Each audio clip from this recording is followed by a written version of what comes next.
relax, and I bemoaned not having that natural. Now I miss even the small amounts of movement that went into going to my car, going to the going to the studio, or going to the audition, getting out, walking in, go back to the car. Like even those small things are gone. And I feel I was gonna say, I feel like even for people like us, where I think it's even more comical in a sense, because I'm like, you would not, at least for me, you wouldn't look at me and think I would ever complain about being told to just relax and not do anything. And I'm like, I need to exercise. I need a job. I need to do something. Listen, I talk about both of those in the act, and that, I mean, for the first few weeks, I really did just love sitting around doing nothing. Like I was like, this is my best life. But then I was like, I got to do something. And I've started riding the bike again. But of course, I don't call it cycling, because I'm not putting on Spanx for this. I'm just riding my bike. Yeah. But it's nice because there's so fewer cars. Yeah. It isn't like, I've always had the bike, and I rode it, like I bought it. I was like, I'm going to start biking places. I'm going to make this part of my routine. And I was like, nope. I don't know how you fuckers do. This is dangerous shit, man. Yeah. Like if you want to die, ride your bike in LA traffic. Especially because I think here too, I have a joke about like people in LA, like that's when I stopped using a blinker. Like people don't use blinkers here. It's like, why the fuck do I need to now?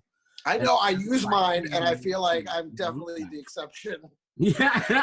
like I use it, and I'm like, not that anybody cares, but it makes a difference to me still. I'm trying to get us back towards that. Mm-hmm. So I've always done it, but I always realized I always felt like I'm the only one doing it. No, not a lot of people do. I definitely feel that way. I think that's an East Coast thing, because like you're actually, are you from New York? No, I was raised in the Dallas area. I mean, I was born in California, raised in Dallas, and then, and both, I don't remember California that much, in terms of that kind of thing. But in Texas, everybody used their blinker. In fact, you had to. Because as a teenager in the suburbs, like that was one of the things cops would always pull you over for, would be turning without using your blinker. Wow. That was their excuse to pull over teenagers. Yeah. Like their whole job was, because it was the suburbs. There was no real crime. You know what I mean? Yeah. There were no heists. It was just motherfuckers, you know what I mean? It was just teenagers riding around in cars smoking weed. And so the one excuse to pull a kid over was always if you didn't use your blinker. Boo-woo! So you learned to use your blinker. Got it. Yeah, that's true. Real quick, let me actually start this show because I really have. Okay, yeah, so start. But welcome to another episode of Turning Coal into Diamonds. As you can hear, we already have Greg Wilson, comedian, awesome person. Introduce yourself, Greg. I'll let you get lots of stuff, I'm sure. Well, Greg Romero Wilson, comedian. I teach stand-up also. Fairly, an actor of certain regard. I've done a few things, and so you got some freaking credits, bro. You got credits. I've got some credits. And so, anyways, that's what I do, and I feel very lucky to do those things professionally. Yeah. Do you go by Greg Romero Wilson? I do. Oh, wow, I didn't know that officially. Yeah, well, it was sort of a rebranding that I did about 2 years ago, maybe 3 years ago, because for decades, I was the Greg Wilson. Oh, the Greg Wilson. Yeah, the Greg Wilson, because they were, and again, this all goes back to the 90s when I kind of first started doing comedy and acting, especially with the comedy thing, and the internet was very nascent at the time, and there were a lot of other Greg Wilsons, And when I went to get the website, there was gregwilson.com was taken, gregwilson.net was taken, Greg-Wilson was taken. All these things were taken. And what was left was the Greg Wilson. Yeah. And again, this is the 90s when people don't understand people were still paying to go online. Oh, they would pay AOL to take them to the internet. Yeah. And so people didn't really know. So we were afraid if I didn't go by the Greg Wilson, they would never find thegregwilson.com. Yeah. Because there was no social media. There was no, there was just you and whatever you had on your business card. And so it just made a lot of sense for me to go by the Greg Wilson. And then I got it on TV like a million times doing VH1 and stuff like that, true TV shows. And so it just made sense. I just became my brand was the Greg Wilson. Pretty much, yeah. But as an actor, I was going out for a lot of Hispanic roles because I am Mexican. And you go in there as Greg Wilson and you spend half the audition explaining how you're Mexican. Yeah. Yeah. Because looking at you, then you barely make it just looking at you. Yeah, Mexican was usually the third choice. It really was. It really was. I swear to God. In fact, sometimes fourth. Sometimes it would usually go Jewish, Italian. Wow. Those two would flip-flop. Italian and Jewish were the top two by far. Then it was Mexican or white guy. Yeah. Like I would get a lot of just like if it wasn't Italian or Jewish, they'd be like, I don't know, white guy, and I'd be like, God, I'm fucking Mexican. So it really became imperative that I had it in my name, so that people could readily. And it's so funny, you put it in your name, and people are like, oh yeah, okay, I see Romero, it, Mexican. Like it makes it dials it in so much more clearly for them. That. And the mustache. The mustache. I was going to say, the mustache definitely helped. And it's funny because I have a friend that has, he kind of looks very similar to you, like fair skin and all that stuff. But when he has the mustache, oh, he's Hispanic, bro.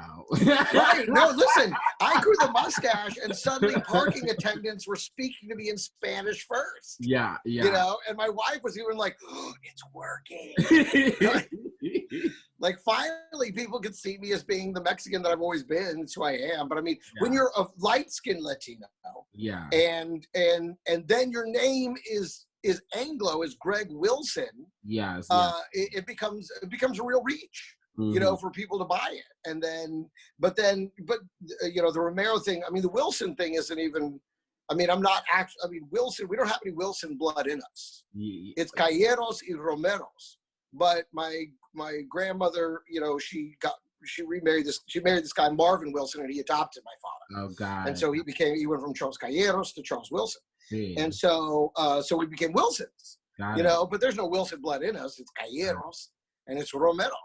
And so, you know, it was just a matter of kind of bending it back towards the truth, really, the reality. Do you speak Spanish as well? No, that's one thing. Listen, I was like, hablas español? Un poquito, nada más. Because, again, no one ever spoke it to me. Yeah, you know, my parents were naturally, they were both born in El Paso. They both grew up speaking Spanish. They spoke more Spanish than English, but they only spoke it to each other. Oh, they really? never spoke it to us. Because my father didn't want us to have a Hispanic accent when we spoke English, because my father felt he faced a lot of racism because of the way that he spoke in the business world, working in sales, working in stuff. People would immediately see that he was Mexican and would treat him differently. And so he didn't want us to deal with it. And so that was, but now, you know, we're like, why didn't you speak Spanish to us? Like I'm a native Spanish speaker. Instead of looking at Babel, you know, especially auditions too. Like a lot of auditions will sometimes ask you if you want to do it in either language. And especially I think nowadays, it's in our advantage to be the minority, the difference, you know, bilingual, anything, you know, anything. Oh, listen, I missed out on a big role because I wasn't fluent. You know, last year I missed out on a big role that I wasn't. But I've also gotten a number of big roles that didn't require me to be fluent. Yeah, exactly. You know, like the job on Upload, I could tell on the page that the kind of Mexican that they were looking for. That's the way it was written. You know. And that's what made me think, actually, literally, when I asked you if you speak Spanish, because I was like, wait a sec. Because your accent in that was like, that's not like, I don't think you speak Spanish. But as a comedian, I'm like, you could just be playing up that accent, you know, as the character.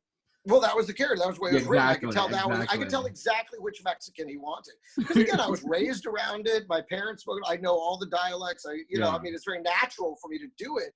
To sound, you know, more Hispanic. It's not that hard for me to do. You know, there's a lot of different versions of it. That's that's more of the El Paso version right there. The slower version, that's my grandfather, like this. I love it. So there's a lot of different ones as opposed to the LA, what's up? You know, which I grew up around that too. My aunt Gone lived here in Los Angeles, and we a lot of cousins. My grandmother, my aunts, we'd come to California. You know, Stockton, Gilroy. Oh wow! Okay, we're talking real West Coast. You know, cholitas with the hair and the eyeliner and everything.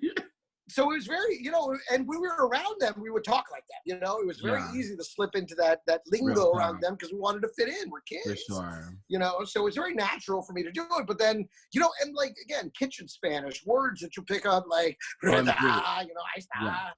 things like that. I mean, that was working in the always kitchen, part or of not us the too. kitchen, but a restaurant. Like I learned so much Spanish, but it was so like it was useful for like food and talking in the kitchen around like I can get by talking in conversational stuff for sure, but like the restaurant Spanish definitely helped in like foods. Yeah. And that's the way it is, exactly. So it's like that. It's just words and phrases and bits and pieces, expressions. It's mostly expressions. Even like the one part, like the version of that scene and upload that they used, the tape that they used was me saying "mira, mira, mira," which is saying "look, look, look." And that part wasn't in the script. That was something that I just did, naturally, because I felt like that's what the character would say there. Yeah. He would break out a little Spanglish right here. For sure. Mira, mira, mira. Look right there. So I gave him a couple takes where I said look, and a couple takes where I said mira. And so that's just the way it goes. So, but it was very natural for me to say it. It was very natural for that character to say it. No, but when they're like, are you fluent? When they say, are you fluent? I'm very clear. I'm like, I am not fluent. That's funny. It's funny though, because I thought, when I saw you in that role, I did not even think, I'm like, oh yeah, he's Mexican. I was just like, oh, look at Greg playing a Mexican.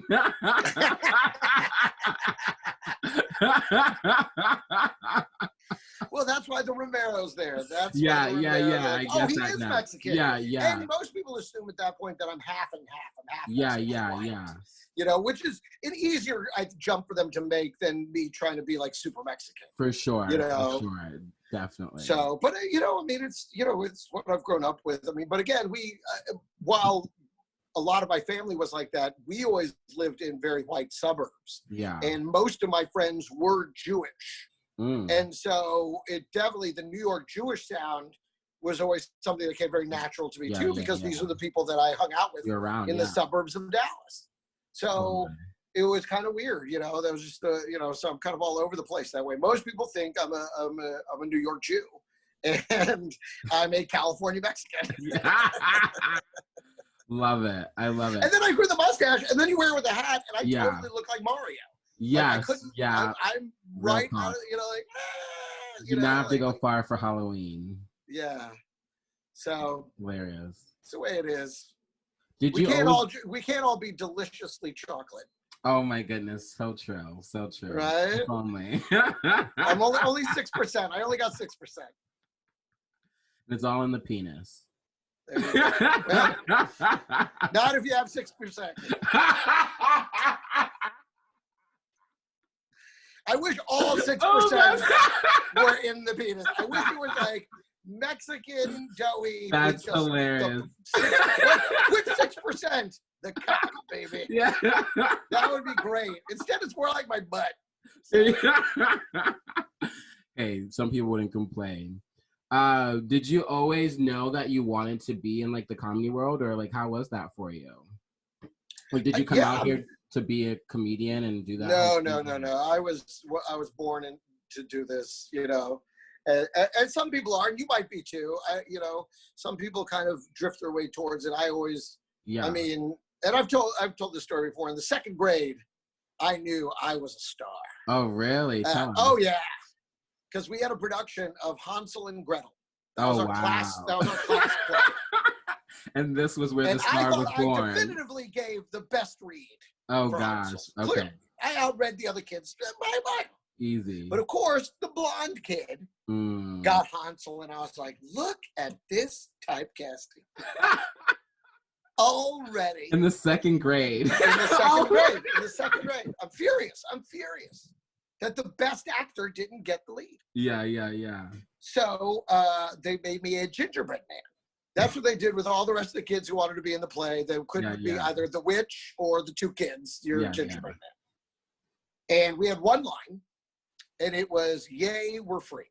That was it. At the end, when they defeat the witch and everybody turns back into kids again, it was, yay, we're free. That was the one line on the page. Wow. I turned, yay, we're free, into a 5-minute extravaganza. Oh, wow. Where I freed all the other gingerbread people I went out into the audience. I would free the audience. Oh, wow. I would get everybody up, jumping up and down, screaming, yeah, we're free. I'm jumping I'm off the desk. I mean, I'm making oh man, I made goal out of hay, baby. I love it. And so much so that it went from us doing it for the other second grade classes to doing it for the whole school. Like, they extended the run. That's so that everyone in the school could see this maniac go off at the end. Yeah. I love that. See, I didn't know that I wanted to be a comedian. And see, I had several moments. And like, because I grew up with a single mom and stuff. So I went right away to like, I wanted to make a lot of money so that I could take care of my mom. That was kind of my mentality. And my dad was a real estate guy. She owned her own business. So I was like kind of in the business world. And then I said this in the last episode, but literally I went to college for accounting, second semester. Right. Yeah. And I quit that super easy. You were also straight at that point. Yeah, that's exactly. So you were trying to fit yourself into a lot of boxes. A lot of them. Yeah. But what was true through this whole time was like, in class, in school, I always got like disrupts class, like class clown, like that whole thing. So I always knew this like side of me, but it wasn't until I left college because I switched my major to public communications and journalism. And then I was just like, F school, I'm going to LA and I want to just dive in and I'll figure it out. And then that's kind of slowly how I progressed and found comedy and was like, oh shit, now this is where I can freaking do all of these things that I've already kind of been doing. You know what I mean? Yeah. Like wrap it all in one little bow. Well, for me, acting came early. Stand-up came later. It came when I was in high school. And this is now the 80s. So comedy is now exploding. Yeah. And my best friend, Jeremy Schwartz, who was born, Jewish kid born in New York. His parents were from New York, who moved from New York to the Dallas suburbs once, when Jeremy was a kid. He was my best friend. So for our 16th birthday, his was in December, mine was in November. So like in early December for both our birthdays, they took us to the Improv. Oh, really? They were like, listen, this is my son, this is a best friend, they're 16. We're their parents, can we bring them in? They're like, yeah, sure, they're with you, fine. You don't mind them hearing this, go for it. Yeah. Yeah, so we go in there and to do the show, or to watch the show, and the I'll never forget this, the MC was blasting.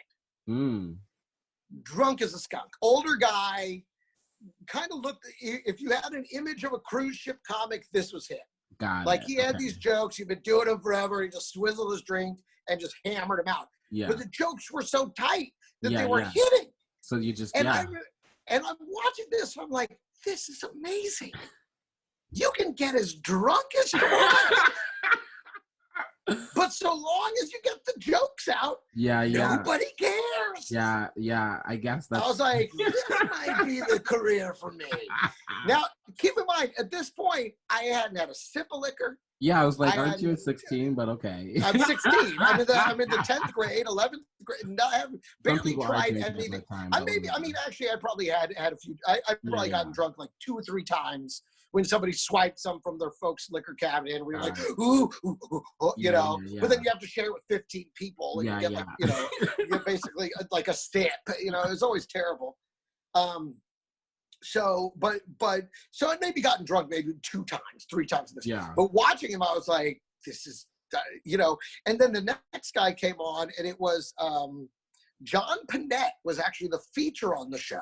Okay. And I remember because he had this brilliant joke where, because you know he was a really big guy, really fat guy, if you want to be honest. And his big joke was, I'd like to close with my impression of the Macy's Day Parade. And he would get a stool, and then he would lay flat on the stool. Oh my God, out. No! And he fucking looked like a Thanksgiving Day Parade. Yeah. I mean, he nailed, and I mean, the audience was going wild. I was dying, you know.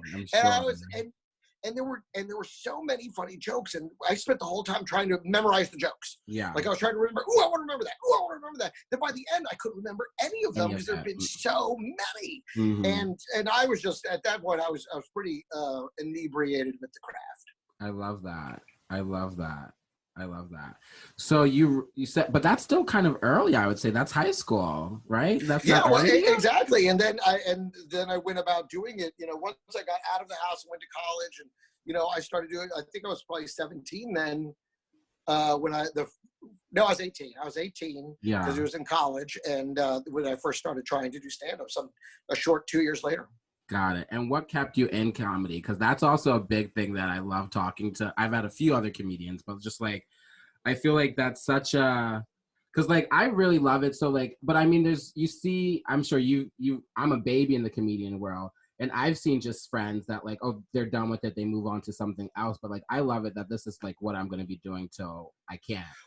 Well, and that's what it is. You're either a lifer or you're not. And most people think they are at first, or they're trying to find out if they are. But you're either a lifer or you're not. You know pretty early on if you're a lifer, if you're like, I can't quit this. It's one of those things that you want to do even when you don't want to do it, you know? Yeah. I mean, it's like now. like now, exactly. I can't. Go ahead. Go for it. No, go for it. I was going to say, like Zoom shows, my first one went so bad, I immediately, as soon as it was over, I canceled all the Zoom shows I agreed to. Canceled all of them. It's like, nope, done with. I will wait for the real thing. Yeah. And then I was like, I gotta perform. Yeah. I was like, I have to beat this medium. I have to do better. I have to adapt. It can't be that hard. And so I retooled it. I retooled the material because I was doing all new material because I felt like doing the old jokes just seemed stupid. Yeah. In this new realm that we're in, it seemed like this has to be addressed. Yeah. So I went back and, you know, used our punchline dynamics and got really honest about what I was doing with my material and where I needed the punches. And I put the punches in there and I did the mechanical work that needed to be done on the set to make it work verbally with much less performance dependent. And, oh my goodness, yes. And so once I did that, I went back and immediately was far more successful. Immediately crushed my second show, and they've gone much, much better since then, you know? What I felt was difficult at first, like Zoom definitely was already different, but I don't know if you had done this yet or if you will do this, but Instagram Live. I did a few on Instagram Live where like they would you had to like call in or whatever, and they would do it separately with each comedian. But that was really horrible because really you only had the one comic on the other end of it and then nothing else. Like, so he would kind of obviously chuckle along to kind of give you the energy, but then you're just like, it feels like I'm just talking to you. Yeah. No, and that's the thing. I just agreed to do a YouTube one on Monday, and I'm like, so is the crowd on? Can you hear the laughs? And he's like, no, it's silent. He's like, but they got like 200 people, and last one I did, I made like $180. I'm like, all right, I'll do it. If I can make $100, I don't need the 100. And I've done it enough now. But think about this. Let me share with you my first experience. Okay, so it was doing Adam Hunter's Dime Bar show. Okay, and it was only the second one he done. So the first one he did, he left the audience mics on, and he didn't have anybody specifically just monitoring it. So people were getting up, they're having conversations, and no one was clicking them off. So there was all this noise. Someone go to the bathroom, you know. Oh, God. Of course. Of course. So, and I mean, even when people, you know, depending on how sensitive their mic is on the thing, you could hear people like, what is that? What was that? No. And you could tell they're trying to be respectful, but you can fucking hear them. I mean, their volume's up as high as my volume is. There's only one level, you know? And so, okay. So he decides on the second week, no sound. Nobody gets to talk except the comedian, just them. Now, he doesn't tell me this. I had asked him the week before, and he was like, yeah, you know, it was tough because of the ambient noise, you know, but you could definitely hear the laughs. So I'm expecting to hear laughs. The same thing, Yeah. So then, okay, then I tried way too hard. I set up a mic.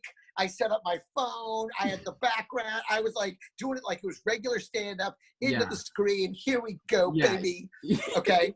Coming at you. Now, I also think I'm going a little later in the show. The first girl, like she acts like it isn't even any kind of, she acts like she's just FaceTiming with an old friend from college. Oh, like she has Like the angle is just, she has the laptop on the bed. She's just sitting cross-legged in front of it. Oh, and damn. she's not even trying to do jokes. Like she's just talking and and like thinking about getting my bangs cut. But I don't know. And all of a sudden I'm like, what the fuck is going on? Now, so at this point, not hearing any laughter made perfect sense. Yeah. So I guess.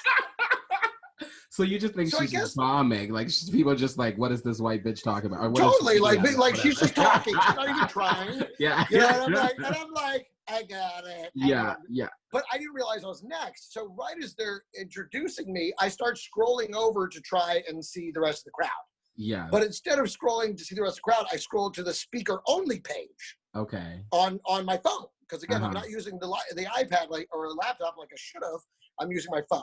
So, and in a multi-person thing like that, you can only see like 3 other people at a time. But I managed to get onto the page with just me. So now they've introduced me, and I'm on the page looking at me with a smaller picture of me in the upper right. Yeah. Okay. And that's it. And I start doing this all new material, which, what do I say? Never open with new material. Yeah. But I was like, I don't know, what else am I supposed to do? Yeah. So which of course that was something else I corrected. I was like, okay, let's find a piece we can still we know kind of works we can open up with. Yeah. So again, all of these things had to be fixed. But I opened the new material and no sound, 0 sound, no response, nothing. And I'm just like, I started sweating. I'm sweating. I'm losing my mind. Okay, it's going horribly. I can't hear anything. You think it's going horribly, at least. Yeah, and it was. because here's the thing. Then the comments start to scroll up at the bottom of the screen, and you can only see 1 at a time. Yeah. Or 1 or 2 at a time. And so the first comment I see is, Greg is a legend. And I'm like, okay, this is going great. Yeah. And then the next comment is, Greg sucks. Damn. And I'm like, fuck you. Yeah. You tried doing this shit. Yeah, real talk. And literally, I finished whatever I was talking about. I obviously didn't react to it. I wanted to let them see that they got to me in any way. Pretend like I didn't see that shit. Finished that joke. And then I was just like, I had my trepidations about doing this. And now I see that they were all correct. Yeah. So, thank you guys. I'm out. I think I did 2.5 minutes.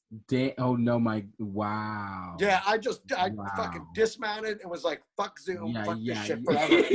I was so mad. And I was like, I was getting no laughs. He goes, I had all the mics muted. This is when we talk afterwards. I'm like, oh shit, what? You fucking turned all them. Why didn't you tell me that? Why would I didn't tell anybody. I thought they were just gonna figure it out. Oh my God. I wanted to kill him. I wanted to kill him. But it was literally the comedian's nightmare, performing to myself, just like what you did. To yourself, nobody else, no sound, no laughs, just dickhead remarks coming and that's the worst part about it. I'm like, the comments, and then I'm also just like, and I'm in my fucking own house and I'm dealing with this shit. I'm gone. Yeah, totally. I was like, and immediately I was canceling everything. I'm like, I will never do another Zoom show. I'm sorry, I'm just not doing it anymore. I canceled everything. And then, and I couldn't sleep that night. I was like, that motherfucker sucks. That motherfucker sucks. You tried doing it, fucking suck. Yeah. I'm a legend. You heard the first one, right? On the first comment. And then the next morning I woke up and I was like, I have to rewrite the material. I got to go through it line by line, do the steps I should have done in the beginning, make sure it's all punched up, make sure everything's in place. And then I'll be more comfortable and I'll be able to do it again. And I said, I can't try as hard. I was like, I can't set stuff up and try and act like it's real stand-up. So I moved everything back to the desk, moved it onto a laptop, and didn't try nearly as hard, and it all really worked. And so I'm actually preparing the next, I sent out my newsletter with my Just the Tips segment, and my next article is going to be about how to crush a Zoom show. The things that I've learned in this process. That's actually really nice. Let me say this too, because I haven't said this on the podcast yet. I actually know Grant. Well, I saw you before but I knew you really from, you taught a class that I was in. Yes. And kudos to TK he's the one who told me, but I'd already seen you were headlining one of TK's shows. He told me that you were maybe going to do a class or something. And what's so funny is I remember at the time thinking do I really want to? Because I had done a class before, and it was really I didn't really learn I didn't really find anything that I learned that I could stick and apply to. It was kind of like writing jokes for that time frame. And I was right. And that's one of the reasons I started teaching, because that's usually the experience. That was the experience I had with comedy teaching. Yeah, exactly. And it was like, I felt comfortable enough writing jokes on my own in like certain ways, but I didn't feel like, I was like, I want something that I like, if you can, like a template or foundation, like something that I can go back to and be like, okay, I always try and do this one or two things or something, you know what I mean? Yeah. And either way, I feel like you really get the basics of comedy enough to pass that along to other people. Like I've gone back to you like 2 or 3 times now. Like I really just love, like, and I think people can tell you're fucking hilarious. So it's like, it's definitely easy. Well, and that's it. When we get into the 5 week, I do try and have a lot of fun. I do try and make it as fun as possible, you know, because I want to laugh. You want to, I mean, we're here to laugh. Let's have a great time. Sure. And let's find the good stuff that's already there. So, I do try and make it a very fun experience. Yeah. But what I was saying to that is that I love that you went back, and even yourself as somebody who's been in the game for so long, you had to like, okay, this needs to rework for this one time frame, this media outlet, because it's different. You can't just, like, I learned that very quickly. I can't just go in and act like I'm just on stage with 70 or whatever people in freaking the room. Yeah, and I think that's the hardest and first lesson that we've all learned. Was that it's not the same as taking the stage and being able to hit people with energy, your physical energy, your smile, your positivity, your negativity, whatever it is. You can't just, that's eliminated. It's now about the jokes. And although it's funny, I'll tell you this really quickly. I still do act outs, but I've had to adapt them to right here. And so, this is me riding a bike. This is my act out. I'm riding a bike. But I had to do that, and it's so funny because I did it on one of these shows, and the guy that went up after me was like, he's like, I got to give it up for Greg. I was like, when he came on, I was like, how's he going to pull off an act out? Yeah. He's like, I've seen Greg 30 times. This guy does act outs. How's he going to pull this off? And I got to tell you, Greg, you pulled it off. You did, That was actually a really good bike. That's me riding my bike in quarantine. I'm like, this is the best apocalypse ever. I even forgot what I was gonna say, actually, to be honest, but that's perfect. Thanks, buddy. How have you been? I've been good, honestly. Like, one of the things that I really would say I'm blessed with is that, like, I was literally in March and the end of February literally going through, like, I need to make a budget for myself and a plan and all this stuff. So I really actually was kind of set up for this in a very weird way, because I'm not that person at all.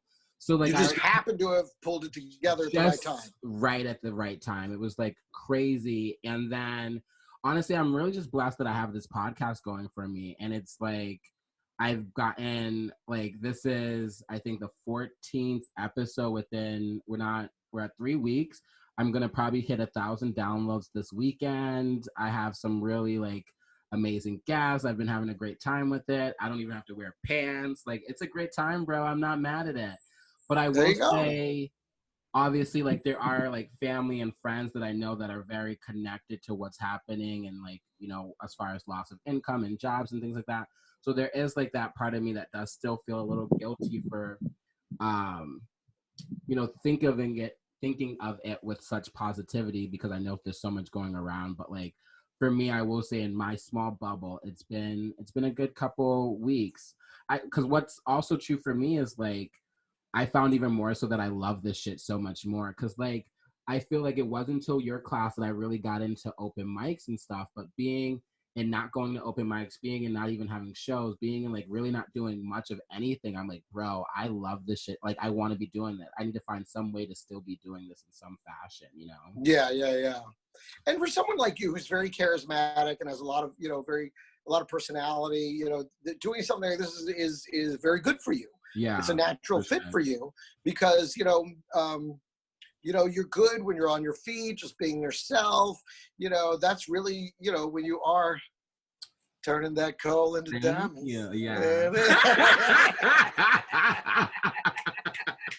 Yeah. I love this whole time I did not even see your shirt says marijuana. Oh yeah. Is that on purpose that it's cut off right there, or is that like, are you like business no, right it's just now? the way it is right now.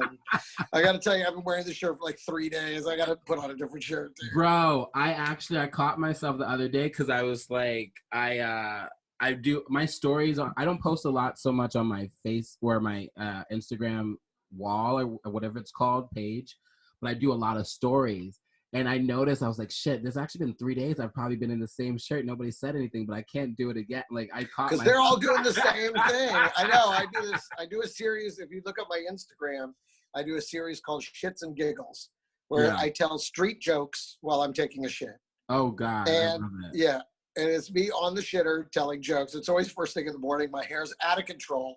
Oh, my goodness. I got to get on this. What? Oh, you got to check it out. And some of the jokes are very funny. Some of the jokes not so much. It's so funny. The quality of the jokes really kind of reflects my mood for the day. If it's a good joke, that means I was in a good mood. It really takes the time to think of a good one that I knew or to look up a funny one. Yeah. Or, people send me jokes now because of it. But if I put up just a stinker at me, that's how I felt that day. Yeah. I was like, all right, here it is. She's gonna go, just but some of them, it's just me telling silly little street jokes. I love that though. Yeah, it's pretty silly. Shits and Giggles. It's on my check out the Instagram. You have a lot of like, I shouldn't say a lot, but I like your bathroom humor. One joke I literally go for it. You have a lot. No, go ahead. No. I was gonna say I remember a joke. This is actually how you sold me on the class. You won't remember this, but the first day, like, because you did an intro and then you like let us decide if we wanted to come and do it or whatever. And you had a joke about, I want you to say it, but I'm gonna probably ruin it, about like the cleaning the toilet or something. Oh yeah, pee cleaning the toilet. Yes, exactly. Yeah, exactly. That jokes. And here's the thing: is some people are like, those jokes are easy, and I'm like, well, I mean, they're not if that's not your style of humor. Yeah. I mean, for me, I've always loved dirty jokes. I've always loved bathroom humor. I love sex jokes. And this is something I wasn't like, what's the easiest way for me to know? As a kid, again, like in the 7th grade, going all the way back, I used to do these very like kind of Robin Williams-esque, improv performances before school. Yeah. And all the kids would kind of circle around and I do crowd work and I make fun of everybody. Oh, yeah. And all of it was filthy nasty. Yeah. I was just because 7th grade. I love it. Yeah. Oh yeah. I was a prude. I would have hated you. I would have hated me because I would have embarrassed you so bad. I was like, look at Gerard's dick getting hard. Look at his little dick getting hard. Like, I would have been like, come on, prove you're black. Make your dick get hard. I would have been all about it. Like, I talked about sex nonstop. Gee. I love it. I was just obsessed with it. And so, so that didn't change. That was just what I always thought was funny was dirty jokes. I was always saying nasty shit. I hear that. Now I'm older. I'm an old guy. It doesn't, you know what I mean? There was a point, I think, somewhere, in my 30s where I was like, I think I need to write about something else now. I think it's time to expand Took material. You from 7th grade to being 30, though. Of me just like, I want to say that. I hear you, though. I'm filthy, too. So. Yeah, and I don't discourage that. I feel like a lot of comedy teachers try to discourage that. And I try and be honest about it when we talk about the business of stand-up and that, I know firsthand clean comedy has got a lot more places to work than dirty comedy does. That's just the way it is. But you also can't help the comedian you are. But at the same time, once you kind of master the ability to write material, I feel like every dirty comic should have 15 minutes of clean, and every clean comic should have 15 minutes of dirty. Yeah, exactly. Just because sometimes that's clean, you're gonna I just don't like it. Well, and that's the other thing is you have to find bits you do like that are clean. I mean, for me, the material I do about the cell phone, I mean, I like it because the cell phone dominates our lives. It's such a giant component of who we are as modern people. So for me, it allows me to do social commentary, So it allowed me to create a very clean, very funny bit that I really, really enjoy because I know that we all use these all nonstop. So I feel like it's important to talk about these devices that have taken over our lives. Yeah, it's facts. It's facts. Yeah. So that's the thing. You got to find the ones that work for you. Real talk. And what made you decide to start teaching comedy? It was, I always kind of had it in the back of my mind, because having taken a few workshops, I was always, most clubs you go to, like the worst comic would be the one teaching the workshop, and that drove me mad. I was like, usually you have to have mastered something before you teach it. Right? You would think so. So it had this stigma of just like all the work. If you're a terrible comic, you teach. It was that old those who can do and those that can't teach, and that drove me mad. But it was very true in comedy. And one of the haha was actually like, they noticed that I, by the time I got there, I'd been headlining for a little while, and so there were a lot of young comics around there because of their open mics. And so I would, I'd give them tips and pointers and coach them, you should do this, do that, do this. I was always, saying stuff like that. Yeah. And so finally one day, one of them was like, you should just teach your own workshop. And I took that as a huge insult. I was like, fuck you, I'm a headliner. I'm not going to teach stand-up. Yeah. But then the idea kind of sunk in. Well, let me just start making some notes and see if I have anything to teach. Yeah. So every time I would think of something, people should know to, and it all came from the basis of, what do I wish someone had told me when I first started stand-up? Oh, that's what it comes from. Yeah, that's clutch. And at the end of the day, where'd you go? Oh, okay. Sorry, those low battery notices. Got it, no worries. But at the end of the day, there was a million things I wish somebody had clarified for me that would have prevented me years of making stupid mistakes. Yeah. And that's the thing is, people don't realize how much time I really am saving them. Yeah. I do. Some people are like, no, I hear all the time, dude, you saved me like 3 years. I'm like, I saved you 10 years. You just don't know it. Real talk. But it is and there are other comics that have been like, Greg, why are you telling them so much? Because before, comics who really knew didn't want you to know. Yeah. They're like, fuck you, I had to work for it, you have to work for it. Yeah. But I often compare it to being a trainer at the gym. I can show you how to do it correctly. Yeah. But you still have to show up every single day. Real talk. And most people, when they have to show up every day, eventually don't. Yeah. And then it doesn't matter. But there's a lot of good people who, if they just had a little direction, might have stuck with it. And so I'm really there for them. Yeah. Yeah. I love that too, because what I really loved about the class as well, like besides, I feel like there was things that I was doing that I didn't know that I was doing by like accident. And so that definitely taught like I did a few act outs, but I did not know act outs as being like an act out. I was just like, I'm just doing this goofy thing and people laugh. So I kind of kept doing, you know what I mean? Yeah.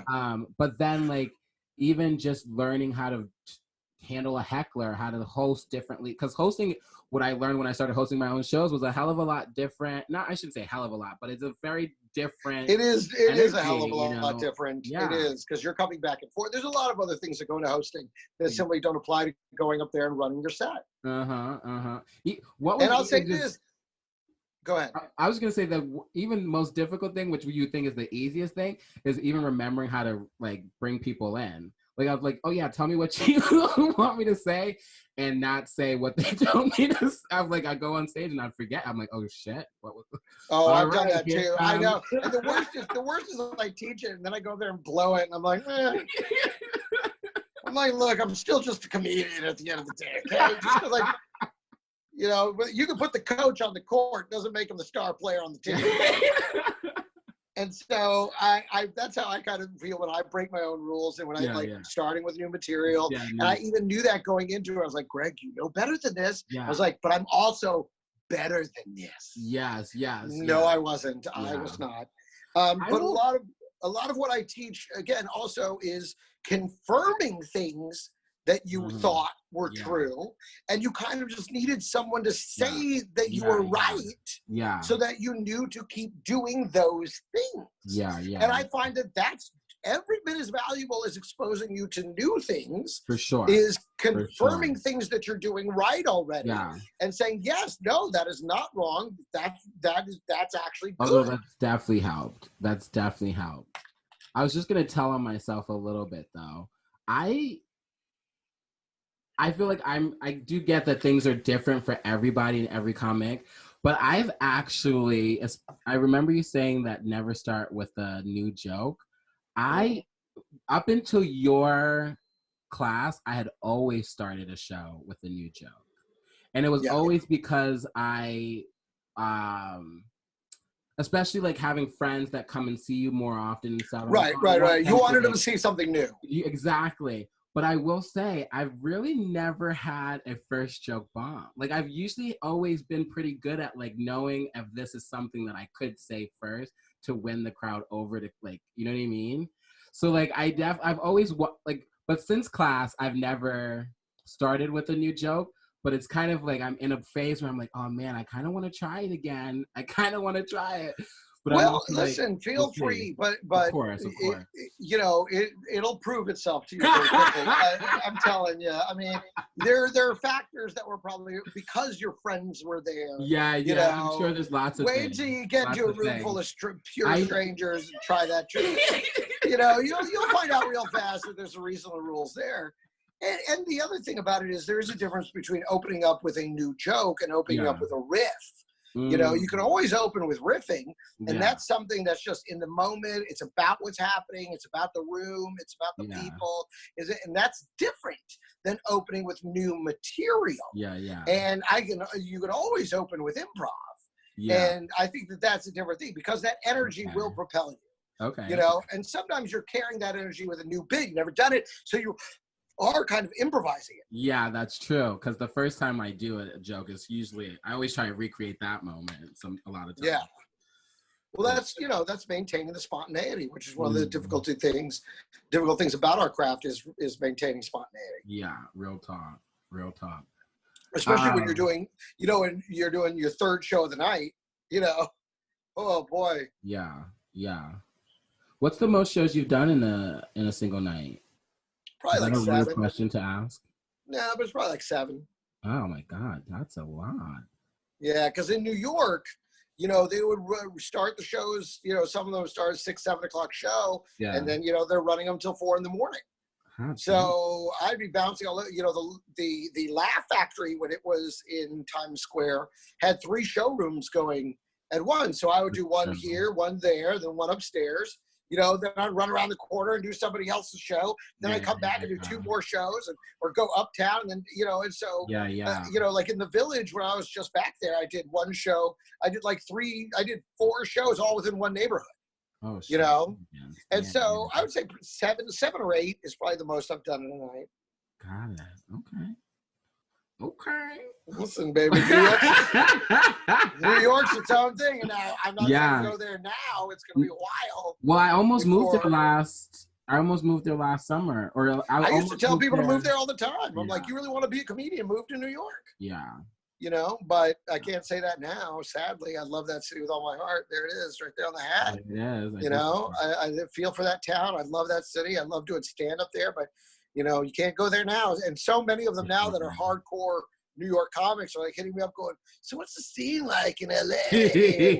I'm like, listen, the living is far more comfortable, but you're going to hate the lack of stage time. For sure. Simple as that. Yeah. Simple as that. So having you on your show. For sure. Is there anything you want to plug? Anything you got going on before you leave? Soon I will have my masterclass up in individual lessons available online on my website, thecomedyinstitute.com. It's not there yet. It's coming within the next month. Thecomedyinstitute.com. And of course, follow me on all the socials, Greg Romero Wilson. Just look up that name and you'll find me. Perfecto. And of course, you guys can find me on Instagram and TikTok and Twitter. I am Gerard Cole, and the podcast on YouTube, wherever you listen to your podcast, really. And as always, make sure you continue to keep turning coal into diamonds, baby. Take care, man. You too, my dude. Thank you. I appreciate you. Thank you. Yeah, bye. Bye.